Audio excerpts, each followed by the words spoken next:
One fateful day, the head of Zhou state knelt down at the divination altar and solemnly asked heaven for a sign. The Shang dynasty was crumbling. Animosity toward the king was strong, and discontent was widespread. If Zhou took the lead against the king, other states would surely follow. Zhou state had been preparing for this day for years, and now all their soldiers were suited and ready to go. But heaven said no. Shaken but not deterred, Zhou pressed on and won. The Zhou dynasty began. But winning was the easy part. During the Shang dynasty, China was more of a tribal alliance than a kingdom. Each tribe was a vassal state, meaning it had to pay homage to the king, but was otherwise autonomous. Shang was the largest and strongest of the tribal states, and its royal court presided over the affairs of the alliance. Compared to the state of Shang, the state of Zhou was much smaller. Now the Zhou royalties were to rule the whole of China, including the former state of Shang. And it would not be easy. Rising to the challenge, the new king promptly declared himself Son of Heaven, who was mandated to rule everything under the sky. Then, he threw a 1-2 punch to bring the country under control. The 1-2 punch was the Feng Jian system and the patriarchal clan system. First, the king granted the title of duke to his clan members, in-laws and fellow warriors. Then, he redrew the vassal states and sent each duke to one to rule on his behalf. This is called Feng Jian. The title was hereditary, and so was the land, even though theoretically, the king owned all the land under the sky. Each vassal state had its own army, currency, and legal and taxation system, and it only needed to pay homage to the king and provide troops in time of war. A vassal state could further Feng Jian its land into smaller units, called families. Families make up the state, and states and families make up the country. That is why the two characters that make up the Chinese word country are state and family. The patriarchal clan system existed long before Zhou, but what had been a common practice was now the law. Basically, it recognized the father as head of the family and required that wife obey husband, children obey parents, and younger children obey older children. It's a two-way street though. It also required that parents guide and provide for children, and older children care for younger children. At the core of the patriarchal clan system is the right of the firstborn son by wife to inherit his father's title and estate. The Zhou law allowed one man, one wife, but as many concubines as the man could feed, mainly to ensure a male heir. The wife was the legal spouse, and had to be from a family of comparable status, while concubines were servants with benefits, and could be almost anyone that caught the man's fancy. So the wife enjoyed higher status, if not her husband's affection. And naturally, her sons enjoyed higher status than sons by concubines. This may not be an ideal way to choose an heir, especially a future king, but it was necessary at the time, when stability was the utmost concern. It could prevent bloody infighting among family members and keep unity in the family. It also seemed fair. If you arrived late, or took the wrong route, then you have no one to blame but yourself. So, the firstborn son by wife inherits his father's title and estate, while his brothers receive a lesser title each, and inherit a much smaller portion of their father's estate. Daughters, who were excluded from inheriting titles and real estate because those must stay in the family, received their share of inheritance in the form of dowry. Dowry included money, gold, jewelry, fine art, clothing, furniture, and even maids, nurses, and guards. Dowry was the woman's private property. She could use it however she wanted to, or pass it on to her children. No self-respecting man would touch a woman's dowry. But if you marry a loser, then all bets are off. By design, the patriarchal clan system is the political system.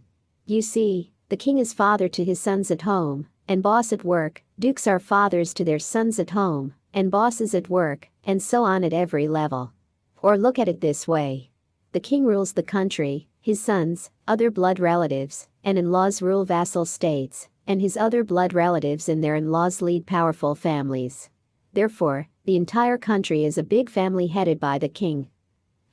Under this system, as a poem of the time put it, all the land under the sky belongs to the king, and all the people in the land are the king's subjects. Look at the two underlined words. This is land, and the one that rules over the land is king. Still, the king was worried. He could not get the demise of Shang out of his mind. Like himself, the Shang king claimed to have the mandate of heaven. And what had happened? Zhou state, which did not get the blessing from heaven, defeated the Shang king, who was supposed to have the mandate of heaven. That means mandate of heaven could not be relied on. Zhou won because it represented the will of the people. So the real mandate is the support of the people. And to have the support of the people, the ruler must rule by virtue. In other words, treat people right.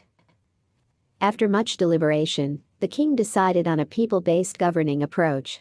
Unlike the Shang rulers who used ghosts and gods to scare people into submission, the Zhou ruler would teach people how to be good, moral citizens and use music to spice up their lives. So the king adopted an official code of conduct. The code laid down moral principles, then defined the abstract principles by turning them into rites and etiquettes for ceremonies, formal events and everyday life, so that people knew exactly how to conduct themselves on any occasion. For example, the code allowed 64 dancers for the king's entertainment, fewer for dukes, and even fewer for senior officials.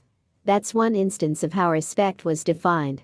If a duke had 64 dancers at his party, he was being disrespectful to the king and probably wanted to take the king's place, and that is a capital offense. Here's another example. If you watch Chinese period dramas, you may have noticed that when an older sibling enters the room, the younger siblings would stand up and remain standing until the older sibling sits down. So in a kinder, gentler way, the code supports the patriarchal clan system cum political system. It was a well-thought-out plan. The hope was that, if everyone conducts oneself in accordance with one's rank, then we will have courteous and respectful people, benevolent officials, and a kind and loving king. And that will be harmony among the people, and stability in the country. It worked. The Zhou rulers quickly stabilized the country and went on ruling for almost 800 years, making Zhou the longest-running dynasty in China's history.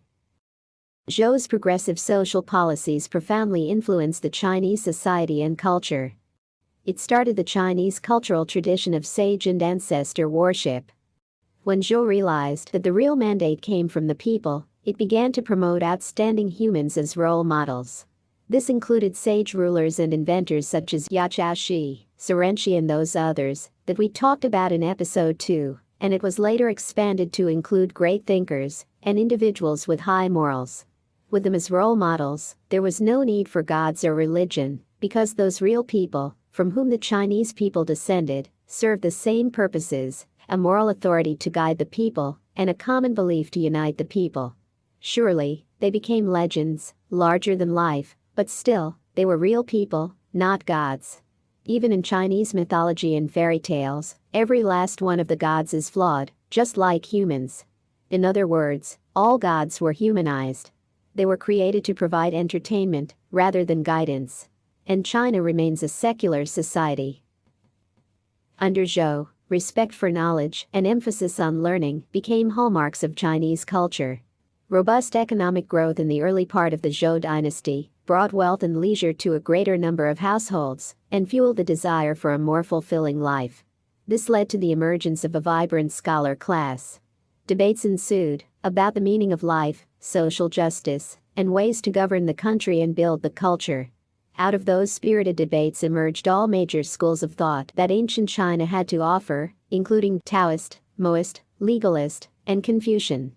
And in this newly transformed land of decorum, scholars became the new in crowd, poem the preferred means of communication, and learning a way of life, or a way to get ahead in life, as it is today.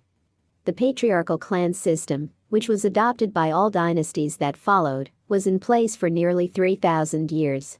Despite its flaws, the system strengthened the family and ensured lasting stability of the Chinese society.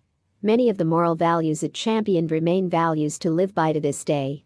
Be conscientious and work hard. Be selfless and ready to sacrifice the self for the greater good. Respect the old, and take care of the young. Reflecting its emphasis, family relations are defined very specifically in the Chinese language. In English, the words brother and sister cover all siblings. Not in Chinese. We have a word for older brother, another for younger brother, a word for older sister, another for younger sister. Age is to be respected. Likewise, for our parents' generation, we have a word for father's older brother, a word for father's younger brother, a word for mother's brothers, a word for father's sisters, and a word for mother's sisters. This way, you instantly know if it is a man or a woman, from father's side of the family or mother's, the relationship with father or mother, and, in the case of father's brother, older or younger than father. Of course, it is much more complicated than this. There are also the cousins, yours, your parents, your grandparents, and their relatives. And also the spouses, they are not called in-laws.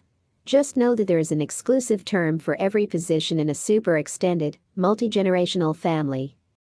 And we use the same set of words for almost all relationships. For example, if you go learn Kung Fu from a Kung Fu master, you call him teacher father. And if the master is lucky and has a wife, then you call her teacher mother, even if she doesn't teach you anything. She's the wife of your teacher father, so she is your teacher mother. If your master has his former classmate over, then the classmate is your teacher uncle. Your master's master is your teacher grandfather, of course. For your fellow apprentices, you call them fellow apprentice brothers.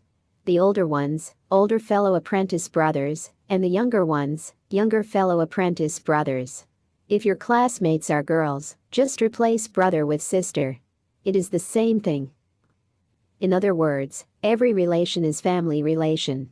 So everyone we know is family, and is addressed as so.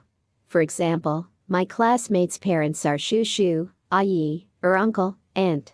Those terms actually mean uncle, who is my father's younger brother, and aunt, who is my mother's sister. Neighbors of my parents' generation are also shushu, ayi. My parents' colleagues and friends too are shushu, ayi. When I was a kid, I used to call every man shushu, until father corrected me, that's Baba, to show proper respect to someone older than my father. Baba means uncle, who is my father's older brother. People of my grandparents' generation are called yaya, nai, paternal grandpa and paternal grandma. People we do not know are also addressed as family, because we think of people in terms of family relations. Growing up, we called soldiers, uncle soldier, police officers, uncle police, workers, uncle worker, and farmers, uncle farmer. Even now, when I see a police officer in China, the first thing that pops into my head is uncle police. While I have no problem respecting others, I found that when the respect is directed at me, I cannot handle it. Once, on a visit to China, a cab driver called me big sister. No, no, no, no, no, no, no, I cried out. Please don't call me big sister. What do I call you then? He asked. I thought for a moment and then said, just call me Hi.